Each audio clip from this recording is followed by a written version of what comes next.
welcome to our special, I think it's our penultimate Australia at Home for the year. Welcome everyone coming into our virtual town hall for this year in review that we're doing with, I don't know what you'd call your organisation, Denise, but it's a community that lives on Twitter under the Ozpol hashtag, and we're really excited to have you and some of your cohort here to take us through the highs and lows of the year. Before we get going on that, just do want to, as I'm sure all of you do, want to pay respects to the traditional owners on the land we're all meeting. I'm on Gadigal land, but wherever you are, recognise that the land was never ceded, and pay respects to elders past, present, emerging. If you're new to this is not like Twitter where everyone just goes at once, although we do have our own little version of Twitter on the right, which is the chat.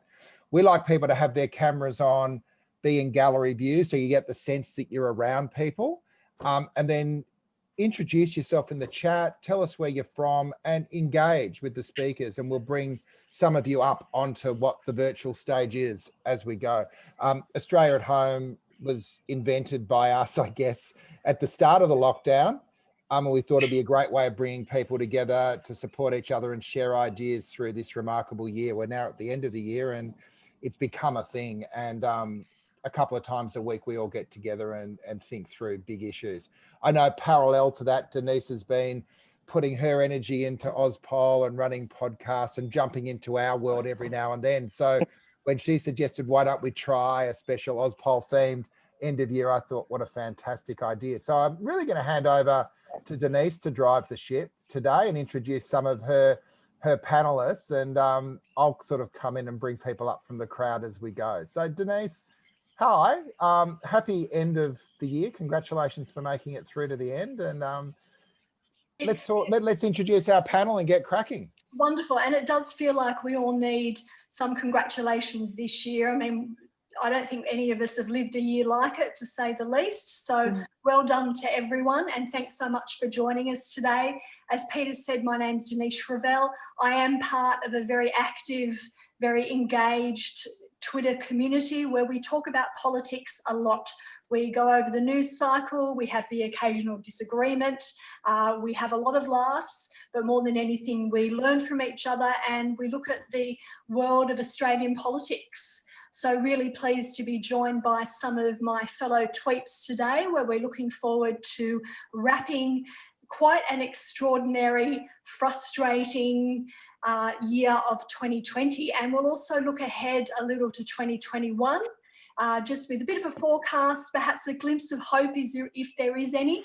But I'm really pleased today to be joined by some of my fellow tweeps who are going to, as Peter said, share their highlights, their lowlights, and some of their, some of their views of the year. So Cheryl Kernot probably needs very little introduction. Cheryl, of course, a politician, ex-leader of the Democrats, very regular tweeter. Welcome to you, Cheryl. Thanks. Thanks. Margo Kingston, of course, again, needs little to no introduction, a long-time journalist and another regular tweeter. Anthony Klan is perhaps a little late. He's from the... no, Anthony Klan's still yet to join us. I'm sure he'll be here soon. Dave Milner from The Shot, really pleased to be joined by you today, Dave. A special haircut for us today as well. I had no choice, as I've said before. It was not up to me, but it was the right choice. It was a good choice. And of course, for those of you who aren't across The Shot yet, I absolutely recommend that you go and have a look. Dave will give us a bit of an update on what they've been up to during the year. Simon Holmes coming to us live from Bateman's Bay today. Hi, I'm on a road trip. I'm on my way from Melbourne to Sydney in an electric vehicle. It's been a fun drive so far. First time in Bateman's Bay, and if someone could drop into the chat which country we the traditional owners of the country for Bateman's Bay, I'd love to know. Excellent. If someone can but good of you to pull over to the side of the road, and quite a nice location to join us today. And of course, Nadine von Cohen. Welcome to you, Nadine. Hi Denise. And really wonderful to have you joining us, Nadine. As you know, I have been an admirer of your work for some time, so really looking forward to getting you involved.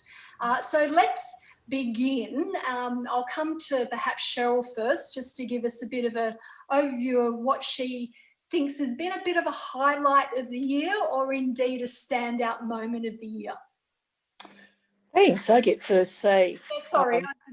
I might be crossing some Margo territory here, but anyway, there's no harm in repetition, as Scott Morrison demonstrates. My standout is a negative one, really. It's the cumulative effect of the Morrison government's deliberate dismantling of the conventions, the protections and the buttresses of our democracy, the ones that I certainly took for granted when I was in Parliament. And I've highlighted 7. So emasculated the freedom of information regime, stacked tribunals wherever they can, undermined Senate estimates by politicising, the continuing politicisation of departmental heads, and avoiding answering questions by taking just, so many of them now on questions on notice and answers to come back at an indeterminate stage. It really works. Reduced funding for the one buttress we've got left, which is the Auditor General, increasingly bypassing Parliament to delegated legislation, but a lot of it is just for their own purpose, to bypass Parliament, to create laws, undermining the independence of public broadcasting, particularly the ABC, and just plain, straight out lying barefaced to camera day after day after day. And it's this combination of things that, for me, has just seen the starkest loss of transparency and accountability as fundamentals of democracy that I've ever seen. So it's a standout, it's a low light, but it has to be remarked upon, in my opinion. Yes, and I agree, and largely gone unnoticed by the mainstream media, I have to say, under the cover of COVID. And I know we've all been distracted by that during the year, but for those of us looking below the surface of COVID, all of the things that Cheryl just outlined have been quite obvious and, of course, incredibly concerning. Let me come to you next, Simon. A highlight of the year, or standout moment of the year. Firstly, I just saw in the chat, and I hope I've got this pronunciation right. I'm calling from the land of the Yuin people of the Wabunja clan. So thank you very much for. Sorry, it scrolled off my screen. Who gave me the information? Thank you. Low light. So you want the highlight or the low light first, or? Let's go with the highlight. We'll start with the highlight. Negative yeah, highlights. So a great thing is well, we have absolutely past the tipping point on renewable energy in Australia. A few years ago, you had to be deep green and slightly loopy to be talking of 90% or 100% renewables. And now we've got yesterday, South Australia's Liberal government came out with a 500% renewable target. Matt Keen's target sees New South Wales at 60 or 70% by the end of this decade, and it's accelerating. If we go, to every state has a net zero target. I think Western Australia is the only one that doesn't have a strong renewables target. And AEMO, the Energy Market Operator, put out a report showing that by the end of 2030, we would have, I think, a 94% renewables grid. And they've just come out in the last couple of days and said, actually, sorry, we're ahead of schedule on that, and they're now modelling for net zero from the electricity sector before 2040. So things are moving quickly, and of all the states, 3 of the 4 strongest policies are coming from Liberal governments. So we've really depoliticised outside the federal sphere. We've depoliticised the decarbonisation of energy. We're just getting on with it. So that's really exciting. We've passed the tipping point. Not in the Federal Energy Minister, Angus Taylor, but everywhere else. And I think that is something really to note, Simon, is that the heavy lifting is being done by the states and territories. It does seem to me that the federal government, however, is trying to take the credit for it. Yeah, that's quite pathetic. I'm going to try to remind people that in 2015, the current government cut the renewable energy target back by it was by 8 terawatt hours, or 8,000 gigawatt hours a year was the cut. So we would be significantly ahead of where we were if they hadn't done that.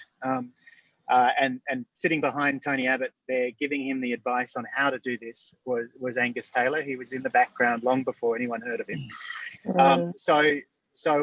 I guess they're trying to take credit, but in the vacuum that they created, the state stepped in. So I think we've all learnt this year that states are a lot more important than we thought they were, both COVID and energy, and probably a whole bunch of other things. The states will step into the void when the feds step out. Yes, and I've certainly seen that commentary quite often on Twitter as exactly that. I think everyone sort of had some reservations about the need for the state and territories, but they've really shown their worth this year, as you said, both through COVID and through their moves on energy. It seems to me also that we're trying to get a bit of a renewable energy sort of play off between the states. That's as I've seen some people again say on Twitter, that's my kind of competition. Yeah. And I think we cannot understate the significance of Matt Keane, New South Wales Energy Minister, excuse me, Matt Keane, who has stepped up, faced down the ugly front pages for a few weeks earlier, a year ago, from the Australian on Sky News and Morrison's office backgrounding against him. He stood firm, and he's found that his stance is quite popular across the political spectrum. So he's not the only one doing great stuff in the space, but he's played a major role in depoliticising it. So hats off to a conservative politician for finding a way through this and finding out that the public actually love it. Exactly. As any survey results show that we've seen, certainly the Essential Media or Peters survey results show that, yes, the community and the population at large is certainly across the line on this, to say the least. We just need the federal government to step up to the mark now. Anthony, welcome to you. A little bit late, but good to see you here. Thank you for joining us. Cheers. Anthony Klan from the Klaxon. I'll come to you in a moment, if I may. Nadine, let me come to you and get your highlight or thing that you've mainly noticed for the year. You might have to unmute yourself there, Nadine. Sorry, That's there's right. Tree cutting going on and I'm trying to speak. Oh, really? My highlight was definitely some really good yogurt that I ate at one point. It's about where my life has been this year, as like most people. I think for me, the standout has been corruption, and not corruption, but the absolute zero checks and balances against it that appear to be in our system. You've got, Darryl Maguire, Gladys Berejiklian, Scott Morrison himself, on and on and on and on and on. You've got instances of blatant corruption in our political system, and they're facing no consequences. It doesn't seem to matter.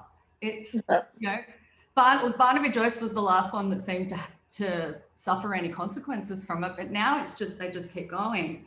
And possibly this isn't corruption, but going on from that with no checks and balances for the federal government. Alan Tudge has been accused and convicted of a criminal charge and has faced no consequences. It just seems to me the standout has been, and I'm not a political expert, but the standout to me has been that it doesn't matter. I would agree with that. And again, for those of us looking, it just seems to be all in plain sight. And they do it in plain sight because they know that there seems to be very little consequences. And the examples that you gave of the people involved, Nadine, I think was really good. Every day, those of us that are looking see some kind of attack on our democracy, or some level of corruption, or a misleading claim, and so on, and they're really not held to account for it. Can I just jump in, Denise, on that, and to Nadine's point, and hi everyone again. My most remarkable poll number this year was after Gladys Berejiklian, the New South Wales Premier's gone to ICAC, admitted walking past corruption, then had it compounded with the admissions on the shredding of documents linked to boondoggling. It's like sports rorts federally for those not in New South Wales on steroids. You know, the old joke in politics was you only had to fuck one goat, and like she's done that and more, and her poll numbers have gone up. And the only thing I can see as a pollster, and probably someone that's a little bit more centrist than a lot of this room, is that because we've managed the virus, there's kind of this giant leave pass on everything else this year, right? And it's changed politics on one level, I would argue, for the better, in that we're seeing the benefits of government doing their jobs, but it's also allowing a huge leave pass that used to be there. Peter, don't you think it's the human interest angle, the manipulation of all the stories that she's put out there? Poor Gladys, don't you think that's worked too? I do. It was brilliant, you know. It was that whole, she, you know, and I think there was a little bit, the done wrong attack from the left was all this, gotcha, you've been living a lie, rather than you walked past corruption. I thought there was he just trusted the wrong man. That's what the Daily Telegraph said, and we're all done that. He was done in. Poor woman, done in. Everyone was sure she was gone. The fact that she survived that wasn't just smart media manipulation. It was that New South Wales had got through all the worst case scenarios, and she'd, you know, and, you know, my other thing is that both Morrison and Gladys kind of governed like Labor governments, in that they put money into the economy, they listened to the experts, and so they've reaped the benefit of that. But yeah, it's remarkable that they've got away, and it's been the year where incumbency beats everything. You know, I think it goes hand in hand with what Cheryl was saying as well. It's been the coupling of like ruining the layers of democracy and challenging our traditional systems and our working systems, or whatever it is, with the corruption. And there's no one to take any of them on, and I can only see it getting worse. Yeah. Even with the federal ICAC. I mean, we have a federal ICAC in New South Wales, and it just doesn't seem to have made a huge difference. Yeah. So I absolutely think we should call for a federal ICAC, definitely. Yeah, but we don't want the Liberals' version of it. No. I'd rather wait. Yeah. I'm sorry, I'd rather wait than have an unamended, which I don't see. I don't think the amendments would necessarily get through. I do not want one that's going to just suit all the current Liberal corruption to be swept under the blanket or mat or wherever we put it. So I left that off my list. Doesn't mean I don't support it, though. Yeah, good. Dave, Milner, let me come to you. And first of all, can I just say congratulations on the shot this year. You've really come into your own. Thank you. What I have found so interesting about your work this year has been seeing the relief that people get when they read your articles. So I think a lot of people, particularly in Victoria, have felt quite under attack by some of the media commentary, particularly around COVID, and they've found your articles where they've thought, what a relief that someone is, you know, calling it out and saying it how it is and so on. So congratulations to you. And can I just also say you now target yourself as an upcoming sticker baron. So perhaps give us information about that. Sorry, an unlikely sticker baron. Yeah, we're not upcoming. We're at the peak of that particular field, quite surprisingly. Thank you for having me. When I was asked to think about the highlight this year, it was actually, I really struggled because it was that sort of year. That's indicative of the fact that all Cheryl Kernot's positives were clearly negatives. That's the kind of year we just had. But I viewed this entire year through the prism of Melbourne's lockdown. That is all I did from March to the end of October. That was my year, wine and PlayStation aside. That's basically all I did. And so it was a horrible year, but there were a handful of small positives in the Ozpol scene. And one of them that struck me in a surprisingly personal way, one of those I actually appreciate that on a human level, was when WA Premier Mark McGowan became the only important person in the country to actually stand up for Victoria that wasn't Victorian. Yeah. He said that the federal government was undermining what we were doing, which was clearly true. when he said that, I felt like I was the only person saying that, and he's much more important than me. So that was cathartic and comforting. And then he said it a few times as well, without the dog whistle to an audience that clearly doesn't like us all that much. It was just wholehearted, well done, keep that up. We appreciate it because you're doing it for us. And that was so refreshing, because the discussions we had around our lockdown were horrendous. They were stupid. They were xenophobic. They were unscientific, and they were driven by rabid political bias. And this particular moment, it was just not the moment for that crap, because it was actually the lives of 6.5 million people. And we wanted everyone surrounding us to be better than they were. And so many people weren't. So the smallest mercies, the smallest little bits of comfort that we did get from Mark from Perth, I'd never really heard of him before this year. But that hit harder and deeper than it otherwise would have in a normal year. So that's my perhaps insignificant, but also personal Ozpol highlight this year. Very good. Yes, as we commented before, I think the state premiers and the first ministers have really been probably one of my highlights for the year as well, bar perhaps the New South Wales premier, as we just spoke about then.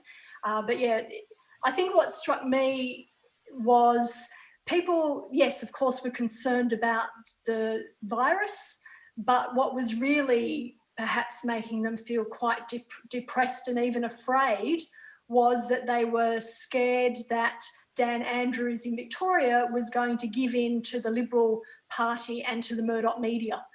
People were more anxious about that than, in some ways, the virus. I mean, you've preempted my low light for the year. Oh, sorry. Me too. That's mine. Let's have a contest. Oh, well, okay. Let's. Well, I mean, while we're on the topic, Melbourne's largest, stupidest newspaper spent this year trying to convince quite a lot of people that we were living through a communist dictatorship and not a pandemic.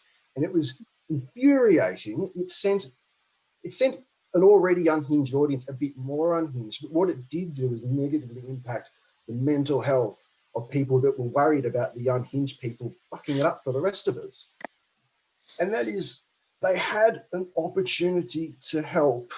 And I know that is not media's traditional role. I get that. But this was not a traditional time. And they couldn't put their bullshit aside for a couple of months and make this incredibly difficult thing a little bit easier. Can I jump in there as well and say that to me, obviously I'm in New South Wales, but that to me was bolstered on social media and in the media by state MPs, LNP state MPs constantly attacking Tim Smith, Tim Wilson, constantly attacking Georgie Crozier. Yeah, like so many. Constantly attacking Dan, like to the point where I think Tim Smith went on a press conference wearing like a Dictator Dan hat or some hat with one of the extremely witty catchphrases that they came up with to attack Dan with. And I think that group also has a lot to answer for in terms of that, and federal MPs also undermining. Josh Frydenberg was a disgrace. Josh Frydenberg undermining the work of the state, and constantly, like Tim Smith, I think again, my favourite, calling Victoria like a trash town at some point. I think that's not the exact quote, but like they got to the point, it's like, you are MPs in this state.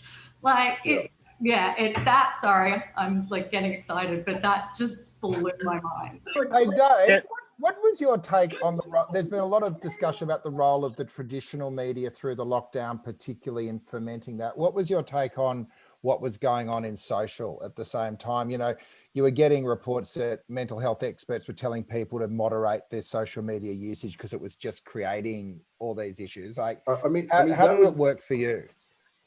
I'm usually a fan of listening to experts, but the opposite of that. It was the entirety of my social life for the period between March and October, and I would use it in a way that a person with following my size now probably shouldn't use Twitter. I just got a bit baked and I jumped on there and said, what's everyone up to? How do we all feel tonight? And I just talked to people. I wasn't doing it for some sort of personal brand thing. I was doing it because I was desperately craving human connection with ordinary people that were going through the same exact thing I was going through. And so it was actually far more helpful than traditional media was. Traditional media was focused on the same 30 or 40 odd weirdos that wanted to protest and sing John Farnham songs in fucking Chadstone Shopping Centre. Like, that is not the story. The story is 5 million people suck it up and beat this virus back. That's the story, just on sheer numbers alone. And I got a lot more of that sense from social media than I did from our biggest newspapers and our biggest TV news channels. I agree. Margo, let me come to you.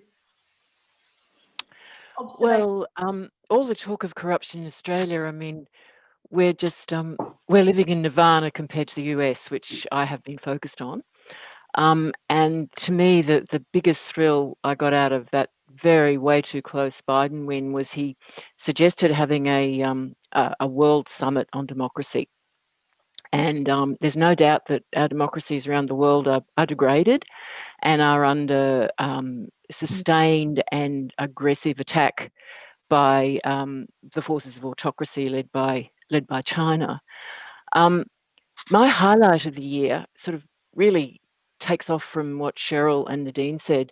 It's a little highlight, but I think it was 2 or 3 weeks ago, the independent member for Indi, Helen Haynes, did a press conference in Parliament House with Mark Dreyfus representing Labor, Adam Bandt and Larissa Waters, the Greens, Zali and the rest of the independent crossbench, Bob Catter, bless his heart, from the far right, where they all got together and said, we actually support this incredibly tough federal ICAC bill. I think her idea was to sort of move to suspend standing orders, get everyone was supportive, and she would require 2 backbenchers to cross the floor, but they didn't, so she's put it off. But I just like the feeling of the Parliament just trying to work and do its job for the good of the people for once. Taking off from Cheryl, I mean, I really hope that next year the respectable legacy media and the new media forms a new round, the democracy round, and really tries to make it real. These little things that are happening that are destroying our democracy. And in the end, as we've seen in America, like, 70 million people voted for the ugly American. And I'm also just hoping that Helen and Zali with her climate change framework, and Andrew Wilkie, who was a big part of bringing down Crown, and Rex Patrick, who has fought for nearly a decade now on Watergate, that people get in a grassroots way, just start to have a think about, would we really like to have real representatives, like people who care about us and who care about our democracy? So that was my highlight. It was little, but it was just this tiny little bit of hope that maybe next year the People's House could come back and that we could get a really strong ICAC to pave the way to clean up our democracy. Yeah, catch up with all that have happened. Beg your pardon? And how exciting. And bring some sanctions for all the things that have happened. Yep. Margo, are you sensing this, you're feeling the energy on the independents? There are so many voices of groups that are forming all around the place. Voices of Hume and groups that have come out of the Voices for Indi process. There's been a half dozen articles in The Guardian and elsewhere lately. It seems like there's getting a real buzz that the next election is going to be, there's going to be some very strong independents running in seats across the country. It's pretty exciting, hey? Yeah, well, it's got to be done pretty carefully. Like Kathy McGowan started it in Indi, which is a country thing, and I think Karen got it moving in the Wentworth by-election, and then Zali, the people of Warringah just let Zali fly. I sort of see it as a two track process. I think the city, the smaller electorates, is a much different process in the country. Like you and I know Ray Kingston in Mallee, huge seat, huge. It had its first ever climate change forums, but that's a seat where you actually have to build in the different centres really carefully to bring yellow, green, red and blue people together, which is the secret of these movements. It's okay, we disagree on a lot of things, but what is our core common ground? And to me, it's healthy democracy, no corruption, serving the people, and climate change. But it will be really interesting to see how those develop next year. And look, let 100 flowers bloom. Like, Kathy was embedded for 4 generations in her seat, supported by, a group of incredibly intelligent community development activists. Karen was a celebrity who had a built-in support group with the same-sex marriage. Zali, was just, left, right, centre just sort of spontaneously got together and got such a powerful movement that someone of her quality was able to say, all right, I'll give this a go. And really, bottom line, what we're getting with the Zalis, the Karens, the Kathys and the Helen, we're getting people of top quality who would never even consider going through the degradations and corruption and compromise of going through a major party. So, obviously it's safe seats, but yes, let us pray, Simon, let us pray. Yes, I echo that. In my seat of North Sydney, there's certainly a Voices of movement. I'm involved in a group called Time's Up Trent. So we're certainly out in the community now, just talking about what good representation looks like. And indeed, that would be my green shoot moving forward to 2021. Anthony, sorry to leave you sitting there. Thank you so much for joining us. Anthony Klan, who has a website called the Klaxon. You've done some great work this year. Congratulations to you. We seem to have got our highlights and our lowlights and so on. Yeah. I'll just hand it over to you. Anthony, welcome. Thank you. Yeah, right. So I was kind of working out which ones are which there. So I've got a couple here. Just to rattle off some highlights, because I think that's important. And I'll just preface that with sort of saying haven't had a terrible COVID experience compared to a lot of people, so I've been a bit fortunate on that front. But I'd say just taking the small few highlights, I'd say getting a couple of Senate inquiries up, having Drew Pavlo at the University of Queensland, having that actually looked at finally properly is a really good thing. And we mentioned Katter before. He's actually come, an unlikely pairing there. He's actually come to Drew's assistance there to look into some of the issues. I mean, that's an issue of corruption. Obviously, it's overshadowed by the Greater China narrative, but it's essentially at its heart an issue of corruption of an institution. So that's good. I think this media inquiry will be interesting. That got through, the Senate got that through. That was unexpected and also quite telling the way that just sort of happened. And I think about a week ago, I think the deadline was, and they just quietly extended how to run for. And they sort of just put it up there, and it was a Friday of last week, I think, and it's sort of extended now until August 7, I think, which is right in the lead up to the federal election. Now that won't be an accident. Given some of the publicly known people who've been agitating for it, I suspect that's not an accident. Also, they've been flooded with submissions, so it's totally justified to extend it. That was way too short to begin with. I mean, why on earth would you only have a couple of months, especially over January, over Christmas? So that'll be interesting. And who knows? I mean, the longer this stuff gets aired, the more people understand some of the issues that people outside of our sort of media bubble don't understand. And it's fair enough that you wouldn't understand it, but it's the sort of thing that needs to be debated because it goes to the heart of our democracy. And as we're all well aware, we've got some pretty serious problems on our hands on that front. And also, I'd say that another highlights that this ongoing growth in this sort of new media or whatever you want to call it. And I've set up this site, the Klaxon, 5 months ago, and they had an enormous amount of support from people and people subscribing and volunteer subscriptions. So it's great. I mean, still got a fair way to go, but it's definitely on the right track. And I think that's a great thing. I mean, everything starts somewhere. So That's all my positives. Do you remember, can I just ask you, Anthony, do you remember when I did a little tweet saying, I think you're working for the wrong media outlet? When you did? Yeah. When was that? Before you left. Oh, right. Oh, Anthony was with the Australian newspaper for a very long time for those. Yes. Yeah, no, that was, yeah, I do vaguely remember that, yes. And I actually hadn't used Twitter much at all until 2 months out from the last federal election, and I couldn't get really important stories in the newspaper that people didn't know. And then so I just thought, oh, bugger it, I'll start tweeting them. And they obviously were great stories and they took off, and I got chastened and yelled at and screamed at for tweeting. And they said it's against the social media policy, but it wasn't, because I looked it up and I carefully read it and showed them it wasn't, and that didn't seem to matter. But anyway, it all culminated in me leaving there. Anthony, at some point you're going to have to talk to me about your time at the Australian. Hey, you've got my details anytime.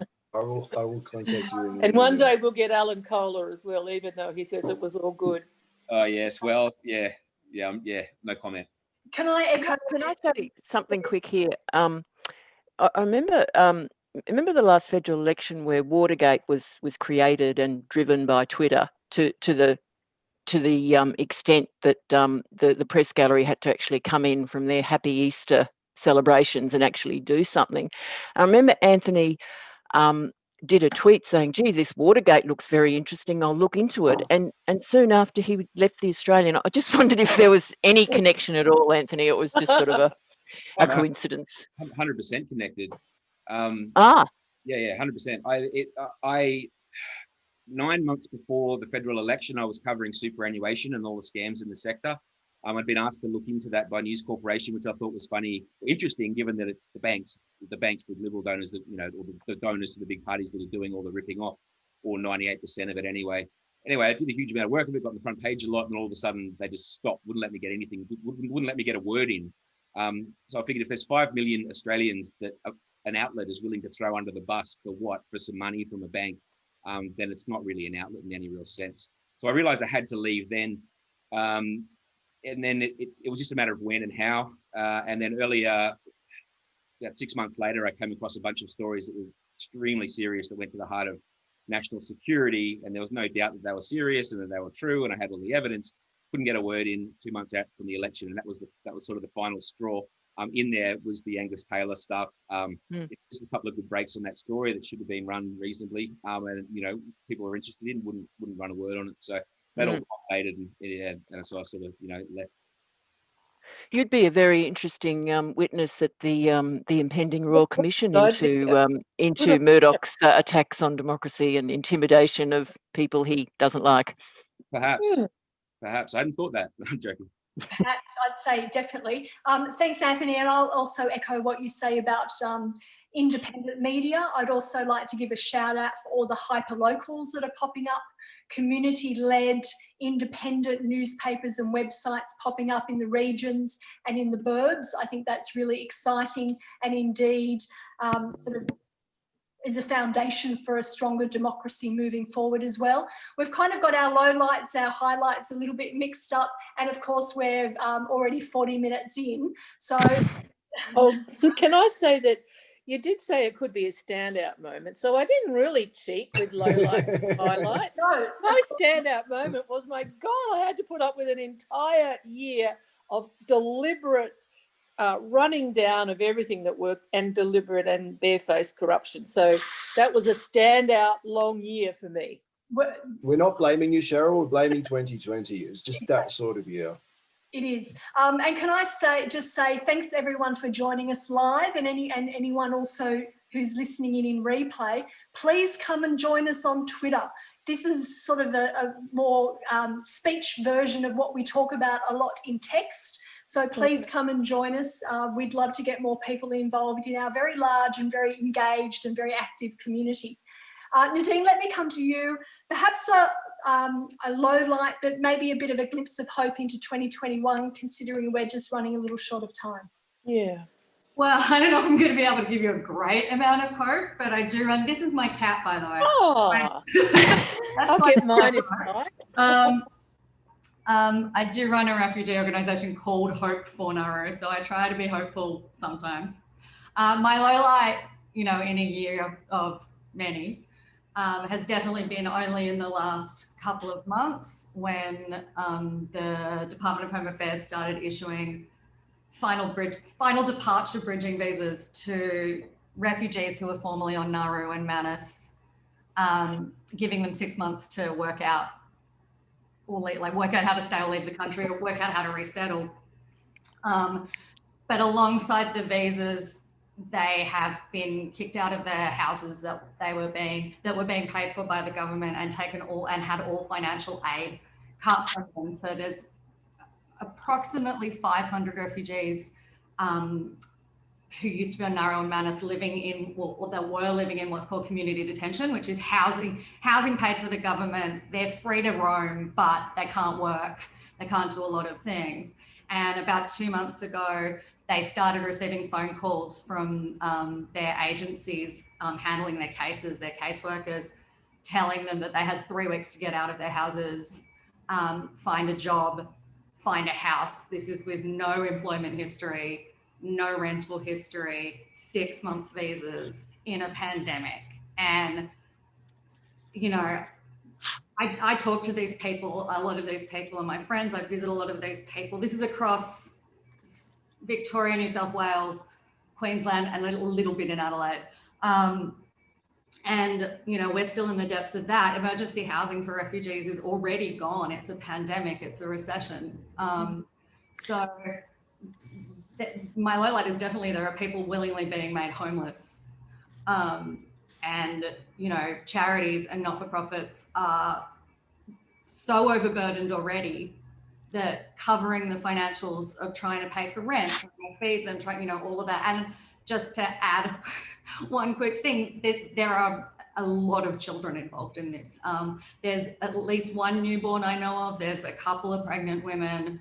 And then there's children who've been going to school. They've had to be ripped out of school. It's just a nightmare. I agree, Nadine. Our great shame, out of all of the Ozpol things that we follow on a daily basis, and we follow everything, this is the thing that really does get to me, to say the least. Congratulations to you on your foundation and your work through Hope for Nauru. Well done to you. And yes, please, everyone, step up, make more Australians aware of this. It is really as we often say on Twitter, this is a pen stroke away from getting fixed, to say the least. So let's please.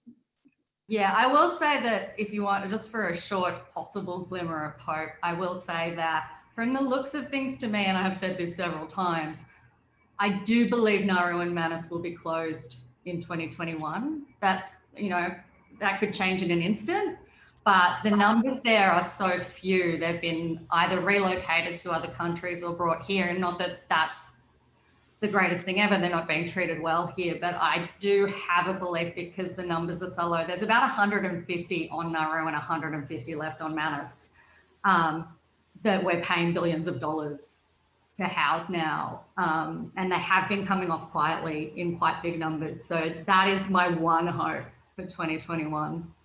I echo that hope. It's always been at the back of my mind that by stopping Manus and Nauru and Christmas Island and onshore detention, you're breaking someone's business model. And yes, as you say, Nadine, there is billions of dollars being put somewhere. And when you see the level of care that these people are getting, it clearly isn't reflective of the money being spent. No. So there is, as I said, someone's making a lot of money out of this. Simon, let me come to you. If you can just unmute yourself as you're sitting there in the sunshine. We're running a little bit late of time, so just give us a comment, whatever you'd like to say. Yeah, well, seriously, one of the worst things is this great big unresolved issue on the refugees that came to Australia. Many of them, 7 years ago was when it was Kevin Rudd who said that no refugee that arrives in Australia by boat will ever be settled here. I think The Guardian recently ran a series, and they led with that in their opening paragraph, that it was Kevin, and he was very upset that he's the one who's he was blamed for it. But no, it highlights that it's across the political spectrum that we, or at least across the two major parties, that we are completely stuck on this issue. I hope Nadine's right that 2021 is when we resolve this. But we saw this year China telling us to pull our head in when we talked about human rights abuses, that we should look in our own backyard at the human rights abuses that Australia is involved in, and they've got a point. It mutes us internationally. Just quickly, a low light is the climate policy. The climate policy index came out last week, and Australia took spot 60 of 61. And Wow. we were basically, if you look at the there's a rating of every country based on how good their policy is. We are a fraction of a point off being last place, tying with Donald Trump's climate policy. Australia of 61 surveyed nations, we basically have the wooden spoon, and that's why COHEN will probably not get the OECD role. It's why we didn't get invited to the Climate Ambition Summit. The international pressure is building, and I think if we look really carefully at Morrison's language, day by day he does a micro pivot. That's how I think he works. It's a micro pivot every day. He won't come out with anything good, but he'll certainly shed the worst of the denial that's undermining their policy. So I think we'll see some shifts in 2021. It'll still be disappointing, but he'll make sure that he's wiped the slate clean of the worst of that before we head into election season at the end of next year or beginning of the year after. Hey, Simon, are you optimistic about that you mentioned it before, the Liberal state governments and then Biden acting in the states, that it's not going to be tenable just to hold the ground that the federal government's holding at the moment? Yeah, I don't think it's not tenable from a geopolitical perspective, and I guess it's bizarre that, I don't know if anyone, very few people know this, but Angus Taylor's not in charge of the electricity system. It's not in his domain. The electricity system belongs to the states. So he's never had any levers of any significance to pull there. I don't know why the Feds decided to walk into it and turn it into a culture war issue. But that sector's solved. The next sectors that we've got to solve are transport, agriculture, and gas. And the gas, and one of the lowlights of this year is it's increasingly obvious that the gas sector is wiping out almost all the gains we've made in renewables. We would be so far ahead of decarbonisation if our gas sector wasn't polluting like it does. Well said. Cheryl, let me come to you. I concur with both Simon and Nadine, although I'd add the Billawheeler family to the list because that's inhumane and extraordinarily expensive waste of money. Probably my low light, which turns into a tiny highlight, has been touched on, so I'll go really quickly. But it's the role of the Murdoch media in our democracy. Looking at the UK, Canada, New Zealand and us, it is so starkly clear the negative influence that Murdoch media has on our democracy and on those who just pay no attention to the detail, of whom that's about, in Australia, almost 50% of the population. They're just busy living.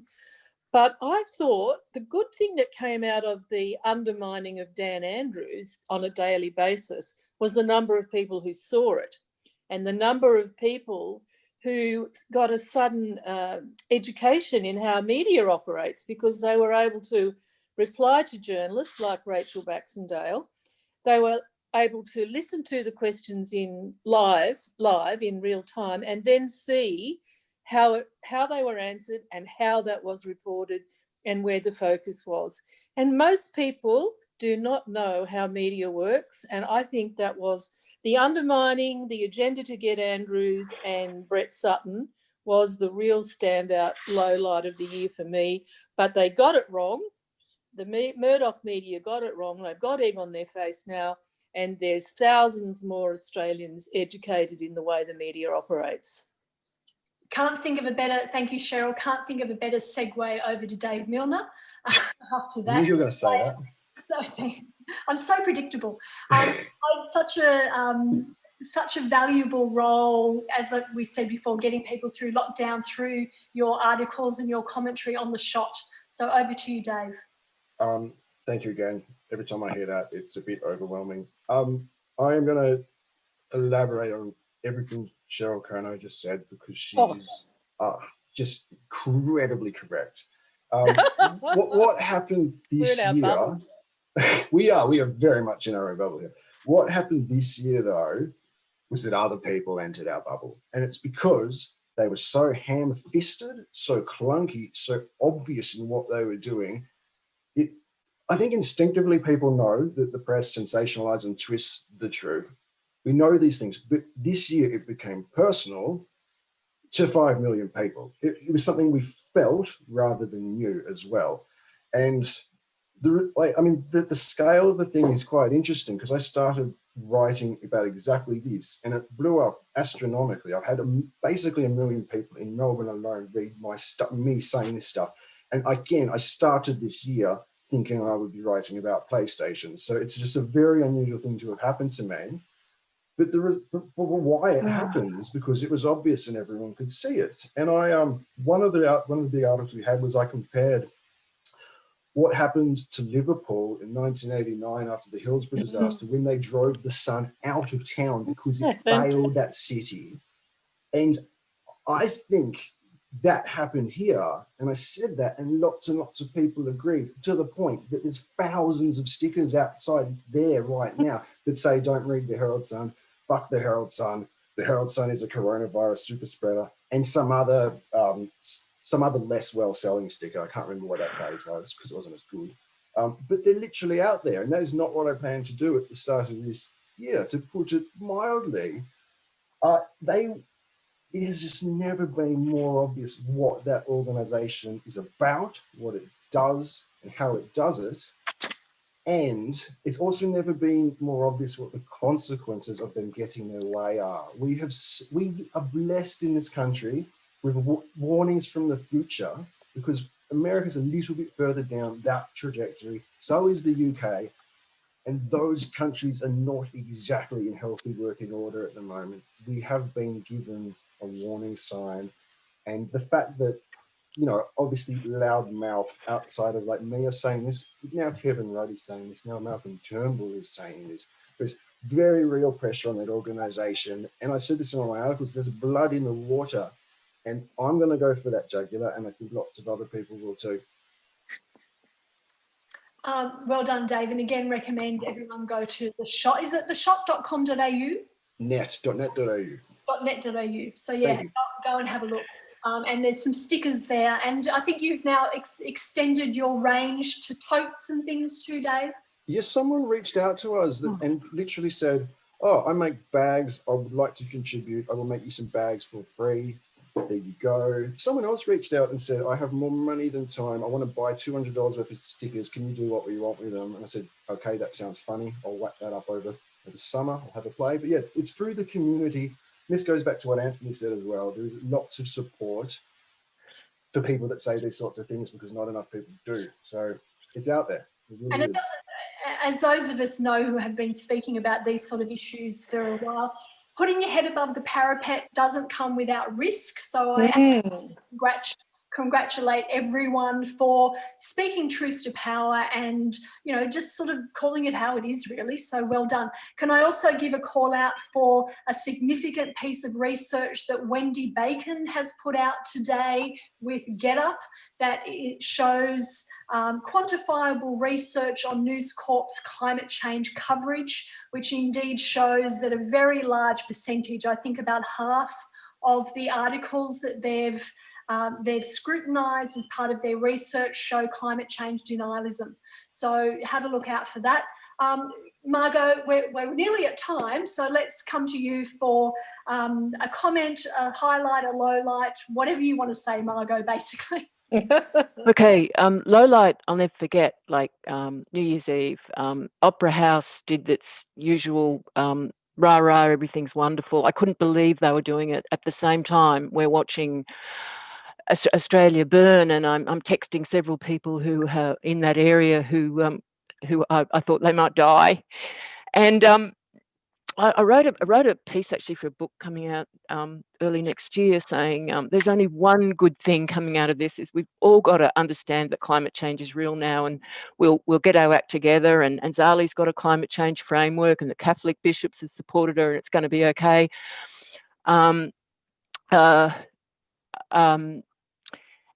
then of course came COVID, and my mother died a month before that hit, and I came to be very grateful that she'd been spared COVID, and that our family could look after her from home. So my low light this year has been just thinking with I can't explain the sadness about people who've lost members of their family and haven't been able to be with them.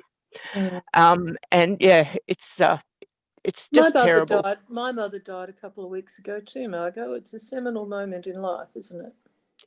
It is, and to see her, be with her on New Year's Eve, and to see she's been a conservationist all her life, and to think of the people that spent decades living in the mountains, building, regenerating, and trying to help the planet, and they lost everything. It was a terrible year for the climate and for the planet.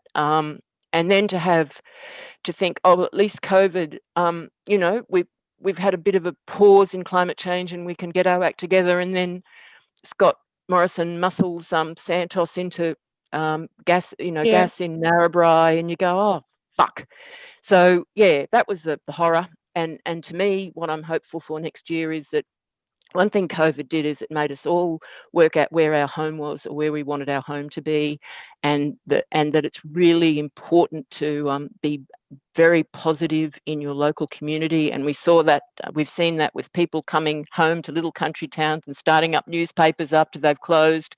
So I'm just hopeful for the grassroots, and just hopeful for 2021. Denise, I forgot to say I'm on Warramai country. I really wanted to say that because it's beautiful country, and I've shared it with Warramai people for most of my life. Well said, and sorry to both Margo and Cheryl for the loss of their mums this year. Not easy at all. Anthony, let me come to you for a low light and a bit of a glimpse of hope perhaps for 2020, or what you expect to happen. A low light. There's a couple of things that I meant to mention before. This Fairfax not signing Fairfax independence charter. Now that's remarkable to me, particularly given the size of the deal, the amount of media coverage, everything. Now, and another thing that's remarkable to me is that it just hasn't been covered by any other outlet. I suppose it shouldn't be. No. But I mean, if you need evidence and you need a Royal Commission into media, there it is. Even Media Watch didn't cover it, and it was a week after the Media Watch show was a week after we wrote this story, and they did some sort of year that was. So, I find it difficult to believe they couldn't get up to say anything on it, and it's not as though it's. I mean, it's all there. That no one's disproved it. It's all as standing. So, anyway, that was quite frightening, and I'm sort of behind the scenes. Of course, people are. Fairfax people, or people from the former Fairfax publications, are sort of outraged. I think it's sort of cynically unsurprised. One person said it, but that's a big issue given that now Nine controls much of the media. From the outset, they've lied about their integrity from the outset. So even before they took it over, they were lying, and they continued it, and they're continuing. So they're not worth it. I'll leave it there. The other one is this issue of ASIC. So ASIC being the corporate regulator, the head of ASIC and the deputy head of ASIC are gone for corruption, and it doesn't seem to be as big a story as it is. I mean, the head of ASIC's gone for alleged corruption, and the deputy head's gone as well. Now the timing of this is interesting. The government, I'm working on a piece on this at the moment, and it all points to the Treasurer's office and a cover-up, a pretty major one. This was announced, the government's known about this for some time. They tried to cover it up. The Auditor General has pushed it. And the Auditor General is the one that's the Australian National Audit Office that the government is cutting the funding to or not giving funding to. So they've obviously come out and gone, we're going to actually do our job here. I don't know, they might have been going to do it anyway. But so the government's known about this. Now, 1 week before this has come out, Scott Morrison got up and had a huge go at Australia Post, the CEO for Cartier watches. It was 20 grand. You know, it's a bit of an issue, but did she deserve to lose a job? Yeah. But then the following week, all this ASIC stuff comes out and Morrison's nowhere to be seen. It's all fun. So the head of ASIC with 20 grand, or so the head of Australia Post with 20,000 giving it as a remuneration, or the head of ASIC and it's 200 grand, 10 times as much, giving it to himself. They're very different issues. So, I mean, watch this space on that. But I mean, that's a big thing for me. Please keep going. Yeah, keep going, Anthony. It is extraordinary when you realise the things that Morrison and the government and so on are prepared to focus on, which of course then leads to the media focus on, while meanwhile there's all of these issues that just and they're set up to release at a certain time, and it's when you look at the timeline, it's obvious. And I mean, the Afghanistan war crimes on the same day as the US election, they've been sitting on for months, and you sort of go through it all, and it's deeply cynical, but I mean, it's obviously what's happening, but it's the media's role to point that out. When you've got a diminished media or a compliant media, that doesn't happen, therefore you have exponential corruption, and that's where we're at the moment. So with any luck, things will get better, but that wasn't exactly a highlight, but that's the low light. So I'll leave it there. And that's why independent media and forums and community groups like the Twitter community is so important now, I think, because we can talk about these sort of issues, and people know that what's going on. They've got a sense of it. The more and more people get it. I mean, the more and more people are getting involved, which is great. So exactly. And even though, you know, we often blame the politicians and the media, and absolutely, but really it's up to Australians to become less apathetic with their politics as well. Democracy functions when people lean into their politics and their democracy. So I know everyone listening here today and watching this is quite engaged, but, you know, how can we perhaps even speak to family members over Christmas just to let them know a little bit more about what's going on? And perhaps, you know, what I do is I often leave copies of the Saturday paper around for people to pick up. And I have to say, a couple of weeks ago, my father-in-law was here and it absolutely worked. Which is good. Nadine, let me come to you. Just we're running way over time. Excuse us. We've got some really great people to talk to. We could go all day. I'm hoping that we'll do these sort of panels a little more frequently next year. Just I think it's a slightly different format to the text-based on Twitter. But Nadine, let me come to you just for a final observation before we head off. Wow. No pressure. Can I do a plug instead of an observation? Please. I have a petition running on change.org to Senator Anne Ruston to extend special benefits to the families and refugees experiencing being kicked out, being evicted and having financial aid cut off. It's at change.org/protect refugee kids. And also look out for a campaign that's running mainly by the ASRC and Get Up called Time for a Home, which is calling for all the Nauru and Manus people, no matter where they are, to be resettled somewhere by June 2021. Denise, can we ask Peter? I know he's not polling on this, but he reads an awful lot. I want to know what he thinks about an early election and likely outcomes, because on that depends my hope of whether I go to New Zealand to live or not. Look, and thanks everyone for this discussion. I know we are in the wind up and it's been great having you guys here, and Denise and I are talking about making this a regular home for the Ozpol community through 2021. Look, if you were going on judging, you know, self-interest, we go into the new year, who knows where the economy goes, but there's another budget in May where I would imagine there will be, if the economy's going south, they'll put some more money into the economy. It just feels to me like there'll be an election in the second half of next year. Me too. If the election was called today, they would shoo it in. And Labor's got a lot of work to do. I don't personally fault Labor, as I know as much as a lot of your community does, for playing it. I think the only thing an opposition could do this year was be ineligible for future office because they'd carried on like pork chops, and Labor didn't do that. Labor needs to come up with what the forward plan looks like and do so pretty quickly. They need to resolve where they're standing on climate change, obviously, and they need to, you know, come up with an economic agenda that makes sense to people.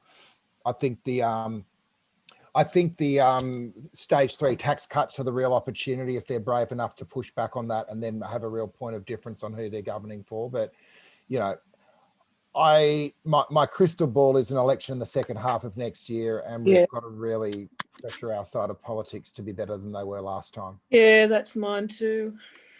Absolutely. Simon, let me come to you and we'll get a final comment from you before you head off on the last part of your drive to Sydney.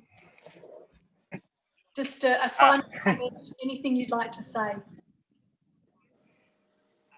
Yeah, sure. So we've nearly solved emissions in the electricity sector, at least put it on track. We've got to do the other sectors. Electric vehicles is going to be, electrification of transport is going to be the next big challenge for Australia. We're so far behind the rest of the world. We've got 3 states talking about bringing in electric vehicle taxes, which is crazy. So we want to, we need to turn that around, and in 2021 get Australia back on. We're at the bottom of the pack on electrification of transport. Get back on top of that. And anyone who's going to be cheering for independence or any anti-corruption or corruption commissions rather, I'll be right behind you, backing you all the way. Yep, Independence Day for me for 2021 as well. Thanks so much for joining us, Simon, particularly as you've broken your drive. Dave Milner, let me come to you for a final comment. Oh, I thought I had my final comment. Oh, you did. Me too. But go We ahead. have to go around again, Denise. Let's just keep going. What This about is your fun. final comment, Denise? My final comment. Yeah. Well, I of course echo what everyone said. We're friendly. You get to know each other a little bit on Twitter, which probably sounds a bit odd to those that aren't on Twitter. Final comment from me. Thank goodness Biden won. Yeah. I've seen a couple of things. That was a really bad day. A lot of that day I spent with you, Peter, because you did a live sort of Zoom for those 3 or 4 hours while we were watching the election results coming in. They were hard yards. But I think we've seen some signs this year. We've seen the New Zealand election, the ACT election, and indeed the US election. Eden Monaro, you could perhaps put in. Northern Territory, you could put in. Progressives, I don't love that framing term. I would prefer to think of it in the way of, people who want action on climate change, who want action on asylum seekers, who want to see a federal ICAC, who want to see a more equitable society. It's about time we all got our act together. And a lot of the issues that I see in the reasons we don't seem to be able to win elections federally are in our comms. So I encourage certainly those progressive movements to really get their act together with their comms. Yes, Independence Day all the way for 2021. As Margo very rightly says, we need people doing the people's work.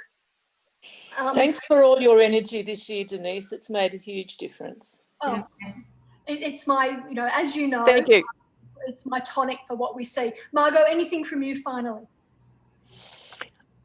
Well, I'd like to be in this group because I got used to it a bit, and I can only see one person at a time, but I'll fix that next time. And I really enjoyed it, and thanks for thinking on me, Denise. Pleasure. As we said, we'd like to do it more often this year. Anthony, anything from you before we call it a day or an afternoon? I think that'll leave. I think maybe just everyone should take a bit of time off over Christmas and enjoy themselves for a little while. I just think we remember that evil flourishes when good people do nothing. Yes. We're not doing nothing. We're going to keep going. Get off the Twitter, folks. Have a few weeks off. Those of us who follow over Christmas, we know that they tend to drop a few. They take out a bit of trash over the Christmas break when they think. Actually, that said, I'm working all the way through, and I've got heaps of good stories because I figured that's the best time because all the rest of the media is sort of shut down. So we're going to be working straight through, and we've got heaps of stuff. So yeah, maybe take that back, or at least have some time off and read the Klaxon. How's that? Yeah, good idea. Yeah, very good. It's the klaxon.com.au, Anthony. Yeah, that's it, yeah. Perfect. So I recommend everyone go and have a look there. I haven't asked about how things have been going in the chat room. We haven't had a chance. It's just been going off. It's just been like a Twitter stream. And they're wondering if we can see their comments. So that's why I held up my sign saying we can. We just have to answer them all. I've been reading them. Great. I'm sorry, I found it a bit difficult to follow the comments and host, but hopefully I'll get a chance to have a look. I really want to thank everyone, certainly our guests for joining us today. Dave Milner, everyone, please go and have a look at the shot. Margo Kingston, wonderful to have you along today. Really appreciate it. Simon, again, thanks so much for diverting your drive from Melbourne to Sydney. Really great to have your comments. And please, everyone, follow Simon on Twitter. There is no better person to follow in regard to climate change and renewable. Nadine von Cohen, thanks so much for joining us. It's so nice to see your smiling face. Thank you for having me. Can you just say fuck yeah once though? Fuck yeah, thank you, Denise, for having me. Please go and follow Nadine on Twitter, everyone, and it is an absolute delight. And also recommend that you Google her because she's written some wonderful articles that I find very readable, very witty, and a lot of heart underlining them, which is great. Cheryl, what can I say? Thank you. You're welcome. Thank you for inviting me. I can't stop being passionate about politics, so I really appreciate having a non-mainstream media outlet to share my experiences. And Cheryl, you and I and Noli are doing Improve podcast tomorrow, so I'm a little bit. Yes. I'd like to hear Cheryl say "fuck yeah" on the panel. Okay, yeah, I'll do please. it. Unparliamentary language. I did it. There's no speaker. It's fine. Thank you. So I think I've thanked everyone. Peter, thank you so much for all of your work this year, and thank you for hosting the Twitter community today. Yeah, no, pleasure to have you. We'll see you again in the new year. Thank you. We'd certainly like to do this a little more often in the new year, just to get together. So I'll turn my lights on next year. Yeah. let's finally, I've got my cup of tea. Yep. Let's put this year behind us and yeah. raise our glass or drinking receptacle to 2021. Thanks. Yay. Good riddance. Good riddance, 2020. Good riddance. Good riddance. 2021, we've got our work cut out for us, but let's dig in. But thanks so I'm much. going to feed off your energy, so you keep going, Denise. Thank you. Thank you. Oh, Everyone thanks. go. It's really great for you to join us today, everyone. Really appreciate it. Thanks for all your great comments. And please get onto Twitter if you're not already. Oh, that's the longest one for the year too. You went 15 minutes over. Good on you, Denise, and we didn't turn it off. See ya. Have a good Christmas, everybody.